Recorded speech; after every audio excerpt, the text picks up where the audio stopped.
السلام عليكم ورحمة الله وبركاته. كسود هذا حلقتنا المانتا وستوصي ذكري من ساكنة لكينا عن شكور قناة يقولوا كينا محترف.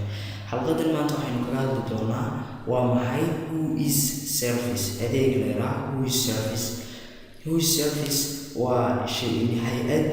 إن كشقيسة communication and media commission وضحير عالمي هي كشقيسة شركة مجاعية وحلالة who is شركة هو أديك وقلانيا استعمالياش إنترنت إنه هلان تفاصيل كصابسن دومين ديوان قشن يإلي هلي كرو ميرا لغلا حليلو دومين يأبي أدريسك وقاركا تصالحا وبسيط وكلا مركا who is service وشركة وحي أورونيسا دمان وبسيطة ديوان قشن أردن كدي وحي أسهليسا استعمالياش إنترنت in ay la xiriiri karaan website-kaas qofkii admin ka ahaa information ku saabsan shirkadii iska diiwaangeli information saas oo kala in shirkadda database-keedu waxa uu shaqeeyaa kaliya shirkadda database-ka whois waxa loo sameeyay in lagu soo bandhigo domain-kan diiwaangashan oo kaliya information ku saabsan iyo sidii loola xiriiri karaa in shirkadda website-ka rasmiga ah ee whois.cmc or also communication and commission communication media and commission.ic أنا وعوان كان كينو يلا إنجاري تونا sidoo kale who.is ayaa lagu soo galaa khidmadan ama service-kan qaybtiisa halkan marka service-kan wuxuu kuu suura gelinayaa inaad website baadho kadib uu kuu soo dhigo magacii website-kaas iyo IP address-kiisa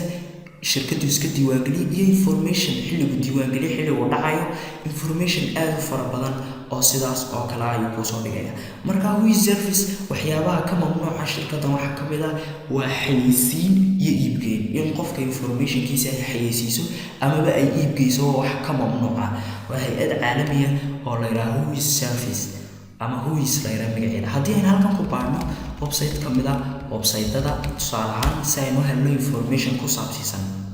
sidaad aragto adindhahaaga igula aragto wuxuu inoo soo dhigay page dhan oo information ah ku saabsan website-kaas oo la diiwaangeliyo shirkaddan markasta way update garaysaa imika qaybta koobaad wuxuu inoo soo dhigay registrar info information ku saabsan shirkadda waxa register garaysa shirkaddan whois ay ku saabsan tahay in ask technologies in Denmark saasoo kale in USA in whois serverkiisa waxa la yiraahdaa whois.askyo.com referral url-keedu waa ka statuskiisuna waa ka sidoo kale website-kii hadii uu gudubno important dates waxa uu leeyahay taariikho muhiim ah marka waxa uu inoo sheegayaa expires on xilliga uu dhacayo website-kan oo ah September 29keeda 2016 xilliga uu dhacayo marka markuu leeyahay expires muxuu uga jeedaa expires waxa uu uga jeedaa sayno xalqadii dhaweyd soo aragnay domain markaad iibsato taariikh baad iibsanaysaa taariikhda shirkadu way diiwaangelinaysaa computerka ay ku diiwaangelinaysaa ama serverka sidoo kale taariikhda diiwaangelisay taariikhdeeda sanadka kale markay gaadho waa xilliga uu ka dhacayo website-kaaga lacagtii aad bixisay domain-ka marka wayna dib u iibsataa si aan loo iibin oo cid kale looga iibin marka markuu leeyahay expires on waa xilliga uu dhacayo ayaa September 29keeda 2016 waa xilliga lacagta ka dhacayso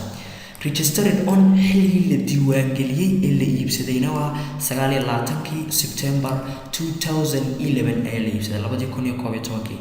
xilliga la update gareeyay haddaba dabcan qofku markuu iibsado website-ka uu ka dhici doono waqti dambe update gareynaya dib uu lacagta u bixinaya updating baa la yiraahdaa marka dib lacagta u bixinayso marka taariikhda waad ka horeyn kartaa tusaale ahaan 2016 ayaad iibsatayba ka soo qaad xilligaad iibsatay ka soo qaad tan hoose markaad iibsatay 28ka September 2016 markay gaadho waxa uu leeyahay waxa ka dhacay registering email buu soo diray automatically iibso ayuu leeyahay dib u iibso marka wayna dib u iibsadaa marka updating-ka waxaan update gareyn karaa ka hor kadib bil intaana ka harsan intaana u dhicin ayna iibsan karaa name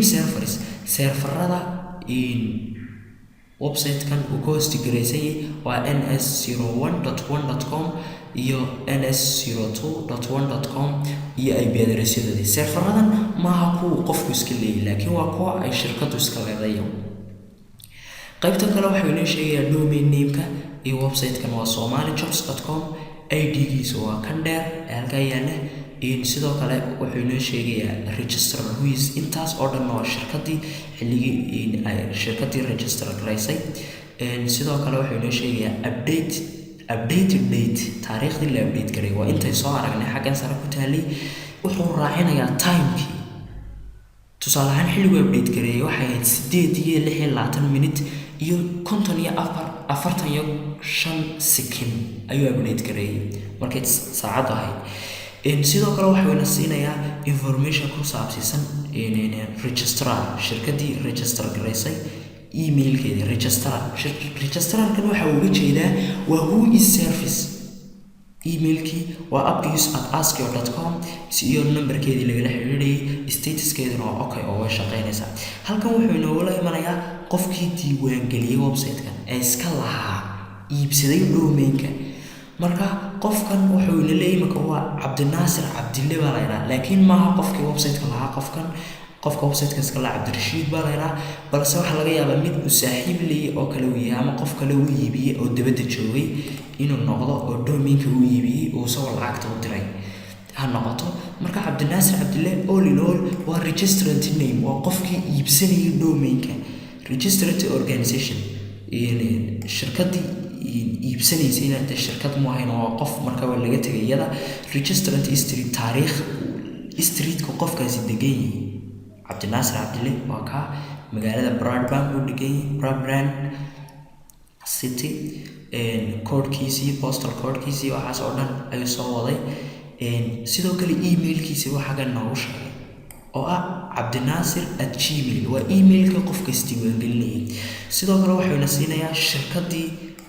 admin name oo ah shirkadda ninkii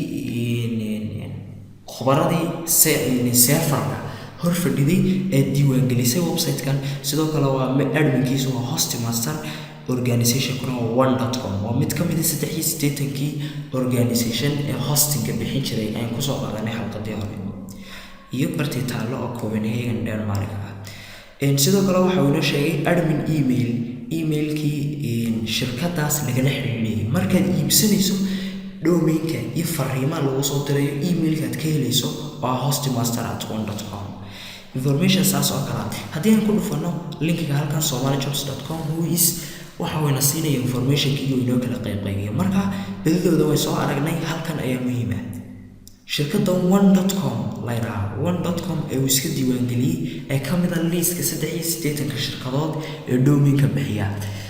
waxay bixisaa domainada noocana .com, .net iyo .education oo kaliya. ma bixiso kuwii kale .org, .me, .name, waxaas oo dhan ma bixiso. marka qaabkaas waxaad ku heli kartaa information ku saabsan website kasta. haddii aad rabto who is service website-kiisa waa whois.iqis oo ah CMC loo soo gaabiyay Communication Media Commission loo soo gaabiyay. oo website-ka aad ka heli doonto videoga hoostiisa aad ka aragto aan kusoo dhigi doono insha Allah. xalqadii dhamaanteed intaas ay ku kooban tahay. inta ku kulmi doono xalqad dambe. Assalaamu calaykum waraxmatullaahi wabarakaatuh.